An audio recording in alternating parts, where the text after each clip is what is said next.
And ForceTech 2023, I'm here on the booth. Next to me stands Jens Teges from Hornady. And Jens, the 300 Blackout is a big thing this year, huh? Yeah, absolutely. It already since years gains attraction. Because it has a lot of potential, everybody is looking for it. There was a little unlucky event in the terms of timing because since when most agencies start being prepared to switch from a 9mm submachine gun to a short AR style gun as an intermediate distance and entry weapon, then caliber 5.56x45, the NATO caliber 2-3 Remington was the choice. And then that process takes a while, and as soon as they were ready to do that, then there came a new cartridge, and everybody like, oh, we just had the idea to switch to that one, but the 300 Blackout is really worth to look for because it adds something to it. It can do everything a 2-3 can do. I know you hold it in your hand. Yeah. Please show it to our audience. So 5.56x45 or 2-3 Remington, everybody knows it's a NATO caliber. Yeah.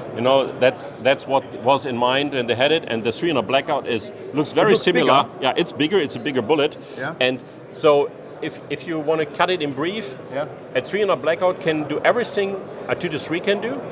But it can also do everything a 9mm can do, because what it can do is it can shoot subsonic duty ammunition in fully semi-automatic or a full automatic function. So you have more possibilities. Yes, you have one complete big interesting choice for duty ammunition more. You have regular duty ammunition like we have here, the brand new 111 grain monoflex, especially made for short barrel rifle.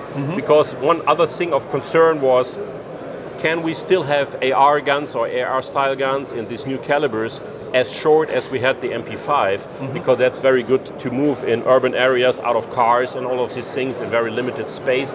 You want to have a short, light, easy to maneuver gun, especially if you now add a silencer in it. In addition, you want to keep the overall package as short as possible. And we all learned, and that shows how relatively new the 300 Blackout is. Over the years, we learned that for these short barrels, you need to alter the loads. So what in the beginning was the 16-inch, 41 centimeters was a standard barrel length, but and then that has a lot of potential, but that is not what the police want. Do you can explain to our audience another advantage of the 300 Blackout subsonic? You said in the beginning that you have a really big advantage because of the noise. Yeah, I mean that's a thing for police work, especially for SWAT work. You don't want to disclose yourself. You don't want to give warnings to other other attackers. I'm here. Yeah, exactly. So you can start operations at one end of the scenario and work your way towards the end. Is this a big advantage over the 2-3? That's the biggest, because the 2-3 you can't silence it with a silencer, but not to the level that you can work with a real subsonic load. And Hornady developed a subsonic load, the 190 grain Sub-X tap load, which fulfills FBI protocol.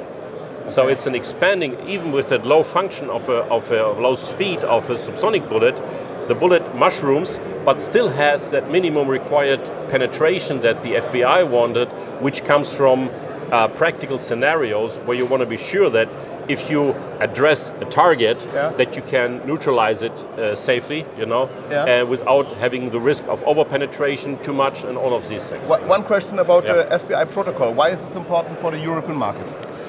Because it comes from all the practical experience that the US has. So from so you mean what's working in the USA is working on Europe too? Yeah, because the thing is, in what they found is with regular duty ammunition back in the 80s and before, that you have lack of penetration sometimes. You don't always encounter a pure target, but behind barriers. You have to shoot to a door, to car glass, to car doors, and then most regular pistol rounds have a lack of penetration.